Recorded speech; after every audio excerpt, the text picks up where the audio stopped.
Jaspreet Singh, attorney at law, New York and California. Immigration, deportation, defense, appeals, family law ਅਤੇ bankruptcy ਲਈ ਸੰਪਰਕ ਕਰੋ। More than 17 years of legal experience. Jaspreet Singh, attorney at law. ਸਤਿ ਸ਼੍ਰੀ ਅਕਾਲ ਜੀ ਸਾਰਿਆਂ ਨੂੰ। ਇਹ ਆਪਣਾ ਪ੍ਰੋਗਰਾਮ ਹੈ ਇਮੀਗ੍ਰੇਸ਼ਨ ਵੀਕਲੀ ਅਪਡੇਟਸ। ਇਹ ਪ੍ਰੋਗਰਾਮ ਆਪਾਂ ਹਰ ਹਫਤੇ ਕਰਦੇ ਹਾਂ, ਜਿਹਦੇ ਵਿੱਚ ਕਿ ਜੋ ਇਮੀਗ੍ਰੇਸ਼ਨ ਦੀਆਂ ਇੰਪੋਰਟੈਂਟ ਘਟਨਾਵਾਂ ਹੁੰਦੀਆਂ ਨੇ ਉਹਨਾਂ ਬਾਰੇ ਗੱਲ ਕਰਦੇ ਹਾਂ ਤੇ ਉਹਦੇ ਨਾਲ ਤੁਹਾਡੇ ਜਿਹੜੇ ਸਵਾਲਾਂ ਦੇ ਜਵਾਬ ਉਹ ਵੀ ਦੇਣ ਦੀ ਕੋਸ਼ਿਸ਼ ਕਰਦੇ ਹਾਂ। ਸੋ ਸਾਰਿਆਂ ਤੋਂ ਪਹਿਲਾਂ ਤਾਂ ਆਪਾਂ ਜਿਹੜੀਆਂ ਇੰਪੋਰਟੈਂਟ ਘਟਨਾਵਾਂ ਇਮੀਗ੍ਰੇਸ਼ਨ ਦੀਆਂ ਹੋਈਆਂ ਬੀਤੇ ਹਫਤੇ 'ਚ ਉਹਨਾਂ ਬਾਰੇ ਗੱਲ ਕਰਦੇ ਹਾਂ। ਇੱਕ ਤਾਂ ਇੰਪੋਰਟੈਂਟ ਜਿਹੜੀ ਘਟਨਾ ਆ ਉਹ ਇਹ ਹੈਗੀ ਆ ਕਿ ਮਨਹੈਟਨ ਦੇ ਡੀਏ ਨੇ, ਡਿਸਟ੍ਰਿਕਟ ਅਟਾਰਨੀ ਨੇ ਗ੍ਰੈਂਡ ਜੂਰੀ ਕਨਵੀਨ ਕੀਤੀ ਆ ਟਰੰਪ ਇਨਵੈਸਟੀਗੇਸ਼ਨ ਦੇ ਵਿੱਚ। ਹੁਣ ਤੁਹਾਨੂੰ ਪਤਾ ਹੀ ਆ ਕਿ ਪਿਛਲੇ ਜਿਹੜੇ ਕਾਰਜਕਾਲ ਰਿਹਾ ਹੈਗਾ ਪ੍ਰੈਜ਼ੀਡੈਂਟ ਟਰੰਪ ਦਾ, ਉਹਦੇ ਵਿੱਚ ਕਈ ਕਿਸਮ ਦੀਆਂ ਕੰਟਰੋਵਰਸੀ ਸੀਗੀਆਂ।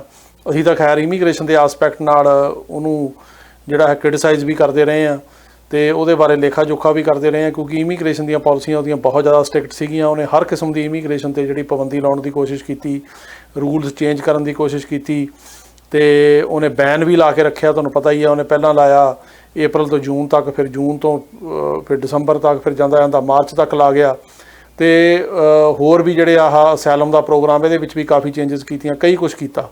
ਪਰ ਇਹ ਜਿਹੜੀ ਹੁਣ ਮਨਹੈਟਨ ਦੇ ਡਿਸਟ੍ਰਿਕਟ ਅਟਾਰਨੀ ਹੈਗੇ ਆ ਸਾਈਰਸ ਆਰ ਵੈਂਸ ਜੂਨੀਅਰ, ਉਹਨਾਂ ਨੇ ਇੱਕ ਗ੍ਰੈਂਡ ਜੂਰੀ ਕਨਵੀਨ ਕੀਤੀ ਆ ਪ੍ਰੈਜ਼ੀਡੈਂਟ ਟਰੰਪ ਦੇ ਉਹਨਾਂ ਦਾ ਜਿਹੜਾ ਟਰੰਪ ਆਰਗੇਨਾਈਜੇਸ਼ਨ ਆ, ਜਿਹੜੀ ਉਹਨਾਂ ਦੀ ਆਪਣਾ ਬਿਜ਼ਨਸ ਆ, ਉਹਦੇ ਰਿਲੇਟਿਡ ਉਹ ਕਹਿ ਰਹੇ ਆ ਕਿ ਉਹਦੇ ਵਿੱਚ ਉਹਨਾਂ ਨੂੰ ਲੱਗਦਾ ਵੀ ਕਈ ਇਹੋ ਜਿਹੀਆਂ ਗੱਲਾਂ ਹੋਈਆਂ ਨੇ ਜਿਹਦੇ ਵਿੱਚ ਕਿ ਜਿਹੜੀ ਕ੍ਰਿਮੀਨਲ ਇਨਵੈਸਟੀਗੇਸ਼ਨ ਹੋਣੀ ਚਾਹੀਦੀ ਆ ਅਤੇ ਉਹਦੇ ਵਿੱਚ ਕ੍ਰਿਮੀਨਲ ਲਾਇਬਿਲਿਟੀ ਉਹਨਾਂ ਦੇ ਹਿਸਾਬ ਨਾਲ ਬਣਦੀ ਆ। ਅਤੇ ਉਹ ਜਿਹੜੇ ਪ੍ਰੋਸੀਕਿਊਟਰ ਨੇ, they have been investigating the Trump organisation and it's officer since at least 2018 2018 ਤੋਂ ਇਨਵੈਸਟੀਗੇਸ਼ਨ ਚੱਲ ਰਹੀ ਆ। ਅਤੇ ਇਹਦੇ 'ਚ ਗ੍ਰੈਂਡ ਜੂਰੀ ਜਿਹੜੀ ਆ ਉਹ ਹੁਣ ਕਨਵੀਨ ਹੋਈ ਆ ਅਤੇ ਉਹਦੇ ਵਿੱਚ ਹੁਣ ਜਿਹੜਾ ਸਾਰੀ ਐਵੀਡੈਂਸ ਵਗੈਰਾ ਉਹ ਰੱਖੀ ਜਾਏਗੀ ਅਤੇ ਉਹਦੇ ਵਿੱਚ ਵਿਟਨੈਸਿਸ ਜਾਂ ਜਿਹੜੇ ਬੰਦਿਆਂ ਨੂੰ ਗਵਾਹੀ ਦੇਣ ਲਈ ਸਰਕਾਰ ਸਮਝਦੀ ਆ ਵੀ ਜ਼ਰੂਰੀ ਆ, ਉਹ ਬੁਲਾਏ ਜਾਣਗੇ। ਅਤੇ ਇਹਦੇ 'ਚ ਜਿਹੜਾ ਮੇਨ ਕਲੇਮ ਨੇ, ਇੱਕ ਕਲੇਮ ਤਾਂ ਹੈਗਾ one of them is whether the former president and his company falsely inflated the value of their properties for insurance adjusters and then undervalued the properties for tax purposes. ਉਹ ਕਹਿ ਰਹੇ ਆ ਕਿ ਅਸੀਂ ਇਹ investigate ਕਰ ਰਹੇ ਹਾਂ ਕਿ ਜਿਹੜੇ ਪ੍ਰੈਜ਼ੀਡੈਂਟ ਟਰੰਪ ਜਿਹੜੀ ਉਹਨਾਂ ਦੀ ਕੰਪਨੀ ਆ, ਉਹਨੇ ਆਪਣੀਆਂ ਜਿਹੜੀਆਂ ਪ੍ਰੋਪਰਟੀਆਂ ਨੇ ਉਹਨਾਂ ਨੂੰ ਇੰਸ਼ੋਰੈਂਸ ਐਡਜਸਟਰਸ ਲਈ ਜ਼ਿਆਦਾ ਉਹਦੀ ਕੀਮਤ ਇਨਫਲੇਟ ਕਰਤੀ ਅਤੇ ਟੈਕਸ ਵਾਸਤੇ ਉਹਨੂੰ ਅੰਡਰ ਵੈਲਿਊ ਕਰਤਾ। ਸੋ ਉਹੀ ਪ੍ਰੋਪਰਟੀ ਦੀ ਕੀਮਤ ਜਿਹੜੀ ਆ ਉਹ ਟੈਕਸ ਵਾਸਤੇ ਹੋਰ ਦਿਖਾਈ ਅਤੇ ਦੂਜੇ ਕੰਮਾਂ ਲਈ ਹੋਰ ਦਿਖਾਈ ਗਈ। ਅਤੇ ਦੂਜਾ ਜਿਹੜਾ ਏਰੀਆ ਉਹ ਕਹਿ ਰਹੇ ਨੇ ਕਿ another area under investigation is how the Trump organization paid its top executives and whether taxes were paid on various forms of compensation. ਉਹ ਇਹ ਸੋਚਦੇ ਨੇ ਕਿ ਜਿਹੜੇ ਉਹਨਾਂ ਦੇ ਟਾਪ ਐਗਜ਼ੈਕਟਿਵਸ ਨੇ ਉਹਨਾਂ ਨੂੰ ਜਿਹੜੀ ਮਤਲਬ ਤਨਖਾਹ ਦਿੱਤੀ ਗਈ ਆ, ਉਹਦੇ ਵਿੱਚ ਜਾਂ ਜਿਹੜੇ ਹੋਰ ਪੇਮੈਂਟਸ ਕੀਤੀਆਂ ਗਈਆਂ ਨੇ ਉਹਦੇ ਵਿੱਚ ਪ੍ਰੋਪਰ ਟੈਕਸ ਪੇ ਨਹੀਂ ਕੀਤੇ ਗਏ। ਇਹਦੇ ਬਾਰੇ ਵੀ ਉਹ ਗੱਲਬਾਤ ਕਰ ਰਹੇ ਆ। ਉੱਧਰੋਂ ਪ੍ਰੈਜ਼ੀਡੈਂਟ ਟਰੰਪ ਨੇ ਅਤੇ ਉਹਨਾਂ ਦੀ ਜਿਹੜੀ ਆਰਗੇਨਾਈਜੇਸ਼ਨ ਹੈਗੀ ਆ, ਉਹਨੇ ਇਹ ਸਾਰੇ ਐਲੀਗੇਸ਼ਨ ਜਿਹੜੇ ਡਿਨਾਈ ਕੀਤੇ ਆ, ਨਕਾਰੇ ਆ। ਉਹਨਾਂ ਨੇ ਕਿਹਾ ਵੀ ਇਹ ਪੋਲੀਟੀਕਲੀ ਮੋਟੀਵੇਟਡ ਨੇ। ਅਤੇ ਇਹ ਦੂਜੇ ਪਾਸੇ ਜਿਹੜੇ ਨਿਊਯਾਰਕ ਦੇ ਅਟਾਰਨੀ ਜਨਰਲ ਨੇ, ਉਹਨਾਂ ਨੇ ਵੀ ਇਨਵੈਸਟੀਗੇਸ਼ਨ ਸ਼ੁਰੂ ਕੀਤੀ ਹੋਈ ਆ ਟਰੰਪ ਆਰਗੇਨਾਈਜੇਸ਼ਨ ਦੇ ਵਿੱਚ ਜਿਹੜੀ ਹੈਗੀ ਕ੍ਰਿਮੀਨਲ ਇਨਵੈਸਟੀਗੇਸ਼ਨ। ਅਤੇ ਉਹਨਾਂ ਨੇ ਪਹਿਲਾਂ ਸਿਵਲ ਇਨਵੈਸਟੀਗੇਸ਼ਨ ਕੀਤੀ ਸੀ, ਹੁਣ ਕ੍ਰਿਮੀਨਲ ਦੇ ਵਿੱਚ ਉਹਨੂੰ ਚੇਂਜ ਕਰ ਦਿੱਤਾ ਗਿਆ। ਸੋ ਦੇਖਣ ਵਾਲੀ ਗੱਲ ਇਹ ਆ ਕਿ ਇਹਦੇ ਵਿੱਚ ਕੀ ਨਿਕਲਦਾ। ਇਹਦੇ 'ਚ ਮੈਂ ਥੋੜ੍ਹੀ ਤੁਹਾਨੂੰ ਜਾਣਕਾਰੀ ਦੇ ਦਿਆਂ ਕਿ ਜਿਹੜੀ ਗ੍ਰੈਂਡ ਜੂਰੀ ਆ, ਇਹ ਕਨਵੀਨ ਕਰਨ ਦਾ ਮਕਸਦ ਜਿਹੜਾ ਉਹ ਇਹ ਹੁੰਦਾ ਕਿ ਉਹਦੇ ਵਿੱਚ ਜਿਹੜੇ ਬਿਆਨ ਦਿੱਤੇ ਜਾਂਦੇ ਨੇ ਉਹਨਾਂ ਤੋਂ ਬੰਦਾ ਮੁੱਕਰ ਨਹੀਂ ਸਕਦਾ, ਕਿਉਂਕਿ ਜੇ ਗ੍ਰੈਂਡ ਜੂਰੀ ਅੱਗੇ ਕੋਈ ਵੀ ਜਿਹੜਾ ਵਿਟਨੈਸ ਆ ਆਪਣੀ ਸਟੇਟਮੈਂਟ ਰਿਕਾਰਡ ਕਰਾ ਦਿੰਦਾ, ਉਹ ਸਟੇਟਮੈਂਟ ਜਿਹੜੀ ਆ ਉਹ ਤੋਂ ਉਹ ਗਾਹਾਂ ਨੂੰ ਵਾਪਸ ਜਿਹੜਾ ਹੈਗਾ ਰਿਟਰੇਸ ਨਹੀਂ ਕਰ ਸਕਦਾ, ਮੁੱਕਰ ਨਹੀਂ ਸਕਦਾ। ਇਸ ਕਰਕੇ ਉਹਦੀ ਵੈਲਿਊ ਜ਼ਿਆਦਾ। ਪਲੱਸ ਜੇ ਉਹਦੇ ਅੱਗੇ ਝੂਠ ਬੋਲਦਾ ਕੋਈ, ਉਹਦੀਆਂ ਕ੍ਰਿਮੀਨਲ ਪੈਨਲਟੀਜ਼ ਹੁੰਦੀਆਂ ਨੇ। ਸੋ ਗ੍ਰੈਂਡ ਜੂਰੀ ਦੀ ਇਨਵੈਸਟੀਗੇਸ਼ਨ ਬੜੀ ਇੰਪੋਰਟੈਂਟ ਸਮਝੀ ਜਾਂਦੀ ਆ ਅਤੇ ਜਿਹੜੀ ਉਹਦੇ ਅੱਗੇ ਐਵੀਡੈਂਸ ਪੇਸ਼ ਕੀਤੀ ਜਾਂਦੀ ਆ ਜਾਂ ਜਿਹੜੇ ਬਿਆਨ ਲੋਕਾਂ ਦੇ ਰਿਕਾਰਡ ਕੀਤੇ ਜਾਂਦੇ ਨੇ ਉਹਨਾਂ ਨੂੰ ਕੇਸ ਦੇ ਵਿੱਚ ਬੜਾ ਸਟਰੋਂਗ ਸਮਝਿਆ ਜਾਂਦਾ, ਕਿਉਂਕਿ ਉਹ ਵਿਟਨੈਸ ਜਿਹੜੇ ਨੇ ਉਹ ਬਾਅਦ 'ਚ ਉੱਥੋਂ ਮੁੱਕਰ ਨਹੀਂ ਸਕਦੇ। ਸੋ ਇਸ ਕਰਕੇ ਗ੍ਰੈਂਡ ਜੂਰੀ ਜਿਹੜੀ ਆ ਉਹ ਇੰਪੋਰਟੈਂਟ ਆ। ਦੂਜਾ ਜਿਹੜਾ ਇੰਪੋਰਟੈਂਟ ਨਿਊਜ਼ ਆ ਉਹ ਇਹ ਆ ਵੀ ਜਿਹੜਾ ਰਿਫਾਰਮ ਇਮੀਗ੍ਰੇਸ਼ਨ ਦਾ ਹੋਣ ਜਾ ਰਿਹਾ ਹਾਊਸ ਤੇ ਸੈਨੇਟ ਦੇ ਵਿੱਚ, ਜਿਹਦੇ ਬਾਰੇ ਕਿ ਪ੍ਰੈਜ਼ੀਡੈਂਟ ਬਾਈਡਨ ਨੇ ਵੀ ਬਾਰ-ਬਾਰ ਗੱਲ ਕੀਤੀ ਆ, ਤੇ ਉਹ ਜਿਹੜਾ ਰਿਫਾਰਮ ਹੈ ਉਹਦੇ ਬਾਰੇ ਜਿਹੜੀ ਹਾਊਸ ਸੀਗਾ ਉਹਨੇ 2 ਬਿੱਲ ਜਿਹੜੇ ਸੀ, ਇੱਕ ਬੱਚਿਆਂ ਵਾਲਾ ਤੇ ਇੱਕ ਐਗਰੀਕਲਚਰ ਵਾਲਾ, ਉਹ ਪਾਸ ਕਰਕੇ ਸੈਨੇਟ ਨੂੰ ਭੇਜੇ ਆ ਜੀ। ਤੇ ਸੈਨੇਟ ਦੇ ਵਿੱਚ ਅਜੇ ਤੱਕ ਉਹਦੇ ਉੱਤੇ ਕੋਈ ਖਾਸ ਕਾਰਵਾਈ ਨਹੀਂ ਹੋਈ। ਉਹਦੇ ਬਾਰੇ ਜਿਹੜੇ ਸੈਨੇਟ ਦੇ ਹੁਣ ਮੈਜੋਰਟੀ ਲੀਡਰ ਨੇ ਸ਼ੂਮਰ, ਉਹ ਇਹ ਕਹਿ ਰਹੇ ਨੇ ਕਿ ਜਿਹੜੀ ਇਨਫਰਾਸਟਰਕਚਰ ਪਲਾਨ ਆ, ਜਿਹੜਾ ਕਿ ਇੱਕ ਬਿੱਲ ਉਹਨਾਂ ਨੇ ਪੇਸ਼ ਕੀਤਾ ਹੋਇਆ ਕਿ ਜਿਹੜਾ ਅਮਰੀਕਾ ਦੇ ਵਿੱਚ ਜਿਹੜਾ ਇਨਫਰਾਸਟਰਕਚਰ ਹੈਗਾ, ਸੜਕਾਂ ਪੁਲ, ਇਹ ਸਾਰੇ ਜਿਹੜੇ ਆ ਇਹਨਾਂ ਦੀ ਜਿਹੜੀ ਰੀਬਿਲਡਿੰਗ ਕੀਤੀ ਜਾਣੀ ਹੈ ਜਾਂ ਮੁਰੰਮਤ ਕੀਤੀ ਜਾਣੀ ਹੈ, ਜੇ ਤੇ ਇਨਵੈਸਟਮੈਂਟ ਕੀਤੀ ਜਾਣੀ ਆ, ਉਹ ਜਿਹੜਾ ਬਿੱਲ ਹੈਗਾ ਉਹ ਕਹਿੰਦੇ ਜੁਲਾਈ ਦੇ ਵਿੱਚ ਟੇਕ ਓਵਰ ਕਰਨਾ। ਤੇ ਇਮੀਗ੍ਰੇਸ਼ਨ ਦਾ ਵੀ ਅਸੀਂ ਉਹਦੇ ਨਾਲ ਹੀ ਪੇਸ਼ ਕਰਨ ਦੀ ਕੋਸ਼ਿਸ਼ ਕਰਾਂਗੇ।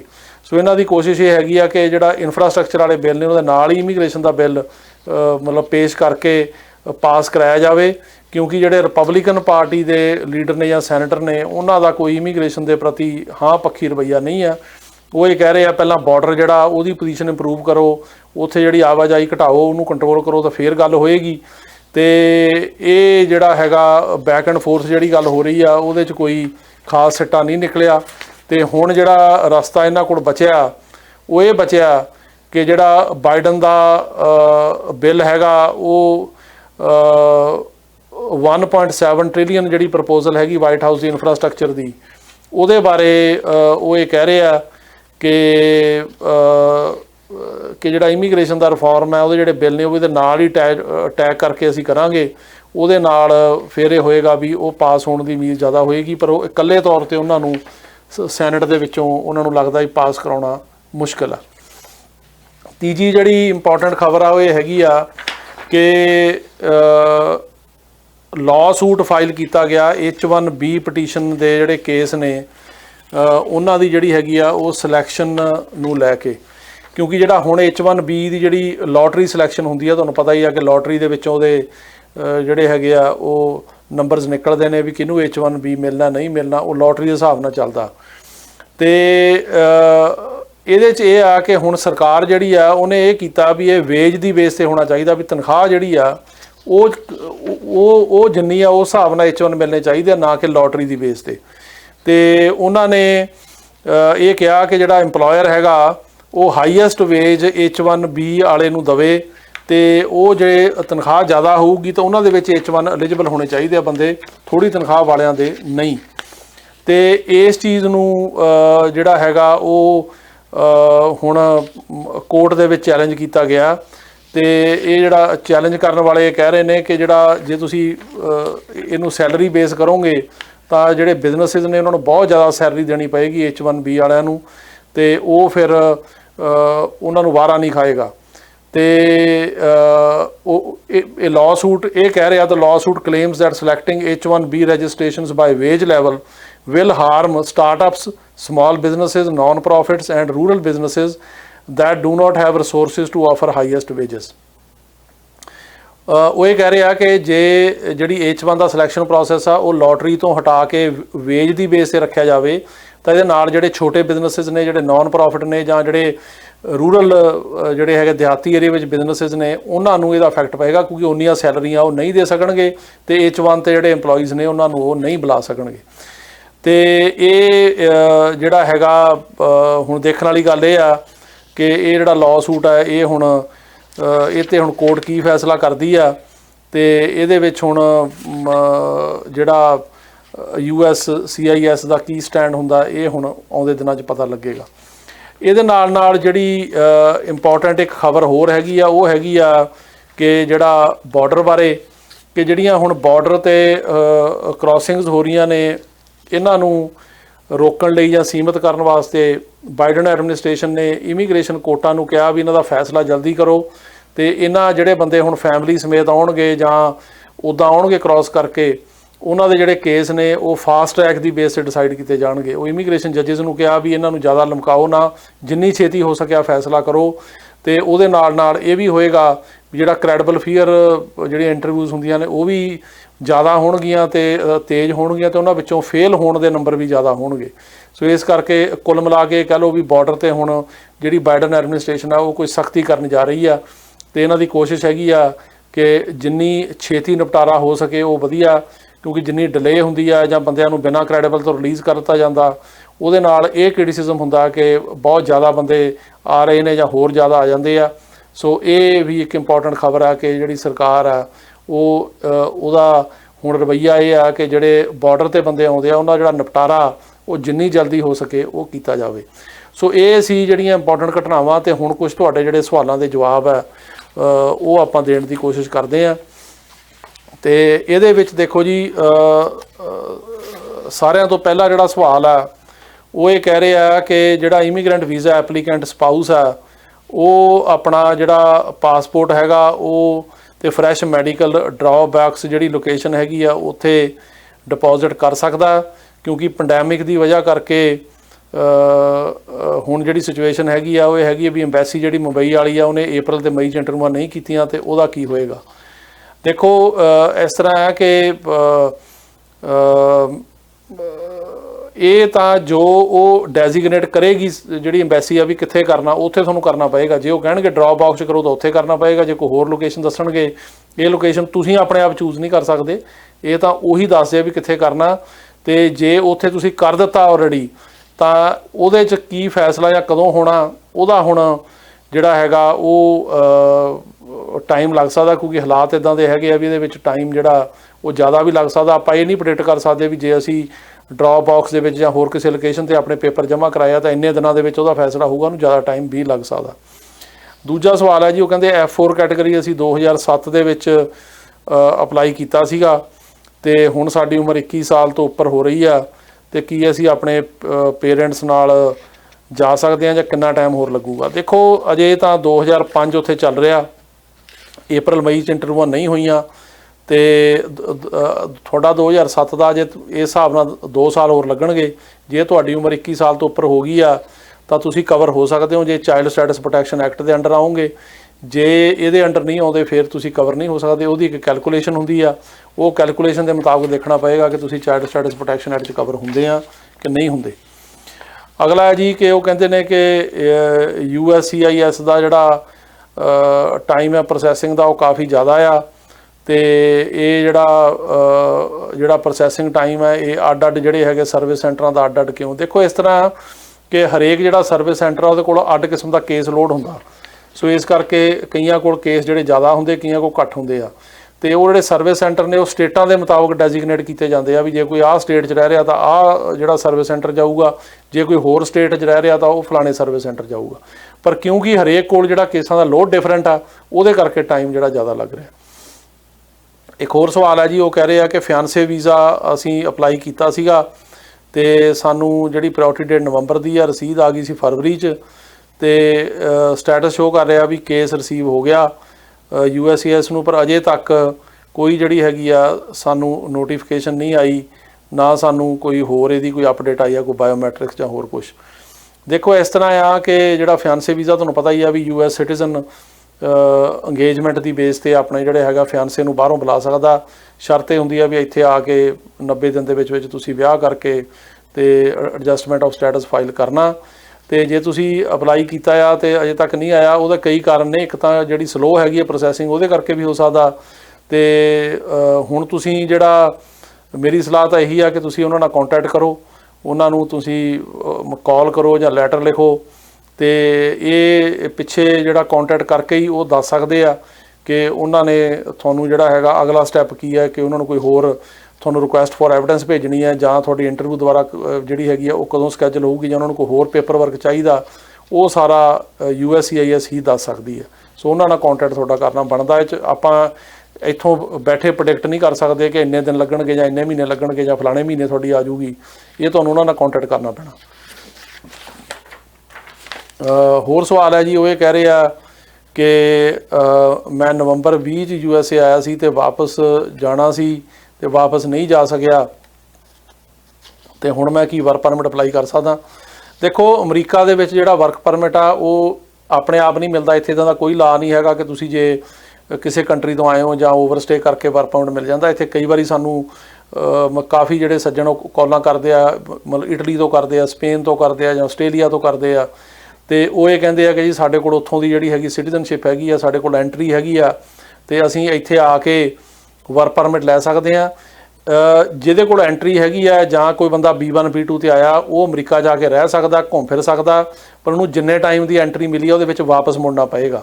ਉਹਦੇ ਵਿੱਚ ਉਹ ਕੰਮ ਨਹੀਂ ਕਰ ਸਕਦਾ, ਉਹਨੂੰ ਵਰਕ ਪਰਮਿਟ ਨਹੀਂ ਮਿਲ ਸਕਦਾ। ਸੋ ਇਸ ਕਰਕੇ ਜੇ ਤੁਹਾਡੇ ਕੋਲੇ ਮਤਲਬ ਕਿਸੇ ਵੀ ਐਸੇ ਮੁਲਕ ਦੀ ਸਿਟੀਜ਼ਨਸ਼ਿਪ ਹੈਗੀ ਜਿਹਦੀ ਐਂਟਰੀ ਆ ਅਮਰੀਕਾ, ਜਾਂ ਤੁਹਾਡੇ ਕੋਲ ਅਮਰੀਕਾ ਦਾ B1 B2 ਵੀਜ਼ਾ ਹੈਗਾ ਜਿਵੇਂ ਇਹਨਾਂ ਕੋਲ ਆ, ਉਹਦੀ ਬੇਸ ਇੱਥੇ ਵਰਕ ਪਰਮਿਟ ਨਹੀਂ ਮਿਲਦਾ। ਵਰਕ ਪਰਮਿਟ ਲੈਣ ਵਾਸਤੇ ਇੱਥੇ ਕੋਈ ਨਾ ਕੋਈ ਅੰਡਰਲਾਈਨ ਕੇਸ ਹੋਣਾ ਚਾਹੀਦਾ, ਜਿਵੇਂ ਕਈ ਇੱਥੇ ਪੋਲੀਟੀਕਲ ਅਸਾਈਲਮ ਦੇ ਕੇਸ ਕਰਦੇ ਆ ਜਾਂ ਕਈ ਵਿਆਹ ਦੇ ਕੇਸ ਕਰਦੇ ਸਿਟੀਜ਼ਨ ਦੇ ਨਾਲ, ਅਤੇ ਇਹਨਾਂ ਕੇਸਾਂ ਦੇ ਵਿੱਚ ਜਿਹੜੇ ਹੈਗੇ ਵਰਕ ਪਰਮਿਟ ਮਿਲਦੇ ਨੇ, ਪਰ ਉਹ ਵੀ ਕੇਸ ਜੈਨੂਇਨ ਹੋਣੇ ਚਾਹੀਦੇ ਆ। ਕੇਸ ਜਿਹੜੇ ਨੇ ਉਹ ਸੱਚੇ ਹੋਣੇ ਚਾਹੀਦੇ ਨੇ, ਉਹ ਇਹ ਨਹੀਂ ਵੀ ਸਿਰਫ ਵਰਕ ਪਰਮਿਟ ਲੈਣ ਲਈ ਕੀਤੇ ਆ, ਉਹ ਕੇਸ ਅਸਲੀ ਹੋਣੇ ਚਾਹੀਦੇ ਆ। ਅਤੇ ਇੱਕ ਹੋਰ ਸਵਾਲ ਹੈ ਜੀ, ਉਹ ਕਹਿੰਦੇ USCIS I-730 ਪਟੀਸ਼ਨ ਅਪਰੂਵ 'ਚ ਕਿੰਨਾ ਟਾਈਮ ਲੱਗਦਾ? ਅੱਜ ਕੱਲ੍ਹ ਕਾਫੀ ਟਾਈਮ ਲੱਗ ਰਿਹਾ ਜੀ, 1.5 ਤੋਂ 2 ਸਾਲ ਲੱਗ ਰਿਹਾ, ਕਈ ਕੇਸਾਂ ਦੇ ਵਿੱਚ 2 ਸਾਲ ਤੋਂ ਵੱਧ ਲੱਗ ਰਿਹਾ, ਸੋ ਕਾਫੀ ਟਾਈਮ ਲੱਗ ਰਿਹਾ। ਅਗਲਾ ਸਵਾਲ ਹੈ ਜੀ, ਗ੍ਰੀਨ ਕਾਰਡ ਮੈਰਿਜ ਵੀਜ਼ੇ ਦੀ ਇੰਟਰਵਿਊ ਹੋ ਰਹੀਆਂ ਨੇ ਕਿ ਨਹੀਂ, ਇਹ ਪੁੱਛ ਰਹੇ ਨੇ ਕਿ ਇੰਡੀਆ ਅਤੇ ਪਾਕਿਸਤਾਨ 'ਚ।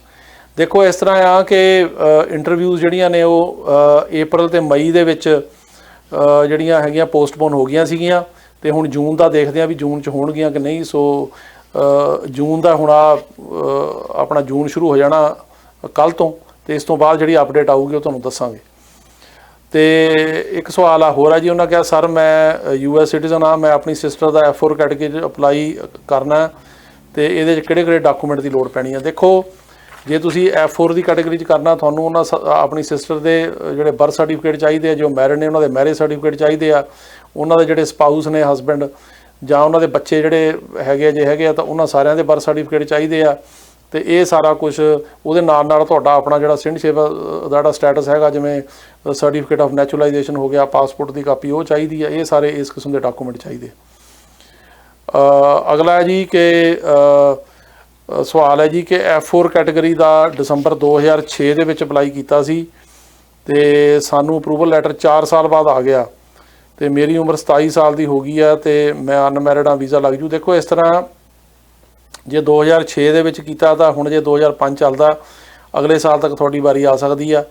ਅਤੇ ਜੇ ਤੁਸੀਂ 27 ਸਾਲ ਦੇ ਹੈਗੇ ਹੋ, ਜਿਹੜੀ ਉਹਦੀ ਕੈਲਕੂਲੇਸ਼ਨ ਹੈਗੀ ਆ CSP ਇਹਦੀ, ਉਹ ਦੇਖਣਾ ਪਏਗਾ। ਜੇ ਤੁਸੀਂ ਚਾਈਲਡ ਸਟੈਟਸ ਪ੍ਰੋਟੈਕਸ਼ਨ ਐਕਟ ਦੀ ਜਿਹੜੀ ਕੈਲਕੂਲੇਸ਼ਨ ਆ ਉਹਦੇ ਵਿੱਚ ਆਉਂਦੇ ਹੋ ਫਿਰ ਆ ਸਕਦੇ ਹੋ, ਅਦਰਵਾਈਜ਼ ਨਹੀਂ। ਅਤੇ ਜਿਹੜੀ ਕੈਲਕੂਲੇਸ਼ਨ ਆ ਉਹ 'ਚ ਇਹ ਦੇਖਣਾ ਪੈਂਦਾ ਵੀ ਅਪਲਾਈ ਕਦੋਂ ਕੀਤਾ, ਉਦੋਂ ਬਾਅਦ ਅਪਰੂਵਲ ਕਦੋਂ ਆਈ, ਫਿਰ ਜਦੋਂ ਪ੍ਰਾਇਓਰਟੀ ਡੇਟ ਆਏਗੀ ਉਹਦੇ ਵਿੱਚੋਂ ਉਹ ਟਾਈਮ ਕੱਢਣਾ ਪਏਗਾ। ਜੇ ਉਹ ਟਾਈਮ ਕੱਢ ਕੇ ਤੁਹਾਡੀ ਉਮਰ 21 ਸਾਲ ਤੋਂ ਘੱਟ ਬਣਦੀ ਹੈ ਫਿਰ ਤੁਸੀਂ ਆ ਸਕਦੇ ਹੋ।